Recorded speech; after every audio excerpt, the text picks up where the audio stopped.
नमस्कार मित्रांनो, स्वागत आहे तुमचं आपल्या युट्यूब चॅनल मध्ये। मित्रांनो, मुख्यमंत्री माझी लाडकी बहीण योजनेसाठीचे पोर्टल ज्यावर तुम्ही आता लाभार्थी स्थिती पाहू शकणार आहात हे सुरू करण्यात आले आहे। आणि यामध्ये आता सर्व महिला तुम्हाला यामध्ये किती हप्ते मिळाले आहेत, त्यासोबतच तुम्हाला पुढचे हप्ते मिळणार का, तसेच हे पोर्टल काम कसे करणार आहे, तसेच यामध्ये तुम्ही आतापर्यंत मिळालेले हप्ते तुमच्या कोणत्या बँक खात्यामध्ये जमा झाले आहेत याबद्दलची सविस्तर माहिती पाहू शकणार आहात। आणि यासाठीच आता महाराष्ट्र राज्य सरकारद्वारे हे पोर्टल सुरू करण्यात आलं आहे। आणि यामध्ये तुम्ही लक्षात घ्या, अजूनही हे अपडेट झाल्यानंतर यामध्ये व्यवस्थित पद्धतीने सर्व माहिती तुम्हाला पाहता येणार आहे, ज्यामध्ये लाभार्थी स्थितीसाठी एक ऑप्शन तयार केला आहे। आता यामध्ये युजर नेम काय टाकायचं, पासवर्ड काय टाकायचा किंवा लॉग इन कसं करायचं, हे कसं काम करणार याबद्दलची सविस्तर माहिती या व्हिडिओमध्ये सांगणार आहे। त्यामुळेच अशाच प्रकारच्या महत्त्वाच्या व्हिडिओसाठी तसेच लाडकी बहीण योजनेच्या तसेच राज्यातील इतरही सर्व योजनांच्या अपडेटसाठी तुम्ही आपल्या चॅनलला आधी सबस्क्राइब करायला विसरू नका। आणि ही व्हिडिओ जास्तीत जास्त व्हॉट्सअप ग्रुपला तसेच तुमच्या मित्र परिवारांना शेअर करायला विसरू नका।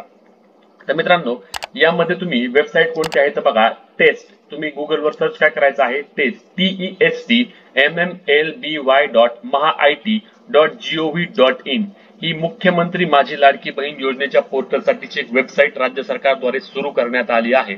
आणि यामध्ये तुम्ही आता लॉग इन करताना युजर नेम आणि पासवर्ड काय टाकणार, तर तुम्ही लाडकी बहीण योजनेचा ज्यावेळी वेबसाईटवरून फॉर्म भरला होता त्यावेळी तुम्ही एक युजर नेम तयार केला होता आणि त्यामुळे त्यावेळी तुम्ही त्या युजर नेम सोबत एक पासवर्ड देखील तयार केला होता। तो पासवर्ड आणि युजर नेम तुम्हाला यामध्ये टाकायचा आहे, जे काही तुम्ही तयार केलं ते तुम्ही टाकायचं आहे। आणि त्यानंतर वर दिसलेला मजकूर म्हणजेच की जो कॅप्चा कोड आहे, आता यामध्ये बघा FUTRT जो तुमचा कोड असेल तुमच्यामध्ये तो तुम्ही कोड टाकायचा। इथे वरती जो दिसतोय तो कोड त्या ठिकाणी टाकून लॉग इन बटनावर तुम्ही क्लिक करायचं आहे, जेणेकरून तुम्ही तुमच्या अर्जाची स्थिती किंवा इतर माहिती पाहू शकणार आहात। आता यामध्ये ज्यांनी मोबाईलवरून फॉर्म भरला होता किंवा ज्यांना हे लॉग इन न करता फक्त बेनिफिशियरी स्टेटस किंवा लाभार्थी स्थिती पाहायची आहे, त्यांनी काय करायचं, खाली बघा लाभार्थी स्थितीवर क्लिक करायचं आहे।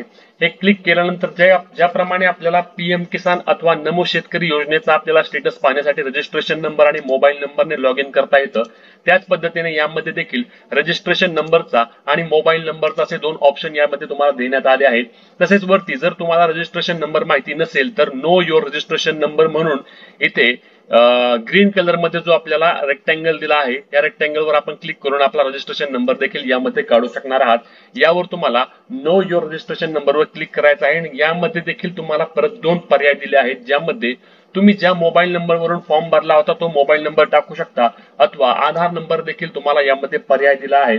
आधार नंबर देखील तुम्ही सर्च करून गेट आधार ओटीपी असेल आणि इकडे गेट मोबाईल ओटीपी असेल, असे दोनही पर्याय निवडून तुम्ही ओटीपी तुमचा जो येणार आहे तो ओटीपी टाकून या ठिकाणी तुम्ही तुमचे माहिती पाहू शकणार आहात। आता आपण काय होतं, ही वेबसाईट काल परवा सुरू झाली आहे, त्यामुळे वेबसाईट व्यवस्थित चालत नाही किंवा अपडेट देखील अजून झालेले नाही, तरी देखील आपण एकदा सर्च करून बघूया की वेबसाईट चालत आहे का।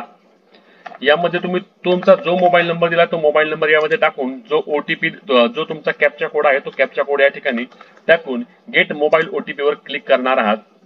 आता यामध्ये mobile number is not valid असा तुम्हाला पण एरर येईल, कारण बरेच सर्वांनाच हा एरर येत आहे, कारण वेबसाईट वर काम अजून सुरू आहे।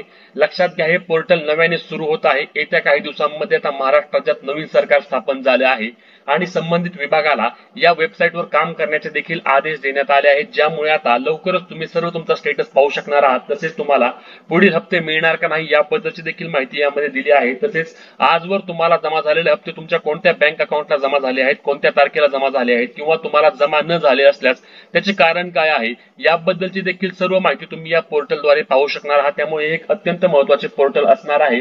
तुम्हाला काय सर्च करायचंय, पुन्हा एकदा मी सांगितलंय, तुम्हाला या ठिकाणी सर्च करायचंय testmmlby.mahait.gov.in असं तुम्ही या ठिकाणी सर्च करायचं आहे। सर्च केल्यानंतर तुम्हाला हे पोर्टल डायरेक्ट ओपन होणार आहे। यावर तुम्हाला खाली बेनिफिशियरी स्टेटस किंवा लाभार्थी स्थिती जो काही ऑप्शन येईल त्यावर क्लिक करून नंतर तुम्हाला यामध्ये रजिस्ट्रेशन नंबर जर माहिती नसेल तर नो योर रजिस्ट्रेशन नंबरवर क्लिक करायचा आहे, अथवा डायरेक्ट मोबाईल नंबरवरून देखील तुम्ही लॉग इन करू शकता। मोबाईल मध्ये देखील तुम्ही ही माहिती घेऊ शकणार आहात। आता हे पोर्टल ज्यावेळी व्यवस्थित पद्धतीने चालू होणार आहे त्यावेळी देखील तुम्हाला अपडेट आपल्या पेजवर 100% आपल्या पेजवर असेल किंवा आपल्या युट्यूब चॅनलवर तुम्हाला हे अपडेट 100% सर्वात आधी मिळणार आहे। त्यामुळे तुम्ही आला आहात तर आपलं चॅनल सबस्क्राइब करायला तसेच त्यासोबत बेल आयकॉन जो आहे त्याला देखील क्लिक करायला विसरू नका, जेणेकरून तुम्हाला ही व्हिडिओ सर्वात आधी पाहायला मिळणार आहे। कारण येत्या 4 ते 5 दिवसांमध्येच हे पोर्टल व्यवस्थित चालणार आहे आणि हे पोर्टल अपडेट झाल्यानंतर तुम्ही भरलेले किंवा तुम्ही न भरलेले फॉर्म असतील किंवा अंगणवाडी सेविकांकडे तुम्ही फॉर्म भरला असेल किंवा तुम्ही संबंधित प्रशासनाकडे फॉर्म दिला असेल परंतु तुम्हाला काही माहिती नसेल तर देखील